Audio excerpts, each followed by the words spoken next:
எல்லா குழந்தைகளுக்குமே இன்னைக்கு விராட் கோலி தெரியும். விராட் கோலி உங்களுக்கு தெரியும், கிரிக்கெட்டர் தெரியுமா? தெரியுங்களா? விராட் கோலி தெரியுமா? தெரியாது. எல்லா குழந்தைகளும் தெரியும். உங்களுக்கு விராட் கோலி பிடிக்குமா?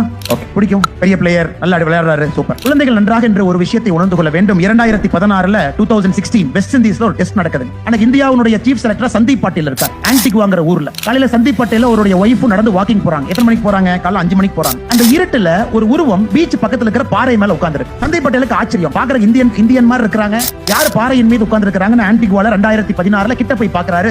விராட் கோலி யோகா மேட் போட்டு யோகா பண்ணிட்டு இருக்காரு. சந்தீப் பட்டேலுக்கு பயங்கர ஆச்சரியம். நேத்து வெஸ்ட் இண்டீஸ் பேட்டிங் பண்ணிட்டாங்க, காலையில 5 மணிக்கு இந்த மனுஷன் யோகா பண்ணிட்டு இருக்காங்க. அதன் பிறகு விராட் கோலி 45 நிமிடம் ஜிம்முக்கு போறார். அதன் பிறகு அன்னைக்கு செகண்ட் டே டெஸ்ட் மேட்ச் போறாரு, 100 ஸ்கோர் பண்றாரு. சாயந்தரம் மறுபடியும் ஜிம்முக்கு போறார். இதுல இருந்து கிடைக்கக்கூடிய பாடம் என்ன? நமக்கு ஒரு விஷயத்தின் மீது ஆசை இருந்தாலும் டிசிப்ளின் இருந்தால் மட்டும்தான் அந்த விஷயம் நமக்கு கிடைக்கும் என்பது இதுல இருந்து கிடைக்கக்கூடிய பாடம். விராட் கோலி ரஞ்சி டிராபி ஆடுற ரயில்வேஸோட முத நாள் முடிஞ்சிருச்சு, சாயந்தரம் வர்றாங்க, அப்பா இறந்து போயிடுறாங்க. Virat Kohli own father died of, அப்பா இறந்துறாங்க. அடுத்த நாள் ரஞ்சி டிராபி ஆட போறார். Second day goes and place 87 run அடிக்கிறார். சாயந்தரம் தான் அவங்க அப்பாவுடைய காரியத்துல அவர் பங்கேற்றார். Extreme discipline. ஒரு விஷயம் எனக்கு வேணும், அது தவமாக எடுத்துக்கொள்ளக்கூடிய ஒரு மனப்பக்குவம், அதற்காக தன்னுடைய உயிரையே கொடுக்கக்கூடிய ஒரு எண்ணம். Extreme discipline. இதை செய்யணும், இது செஞ்சா மட்டும்தான் நான் ஜெயிப்பேன்.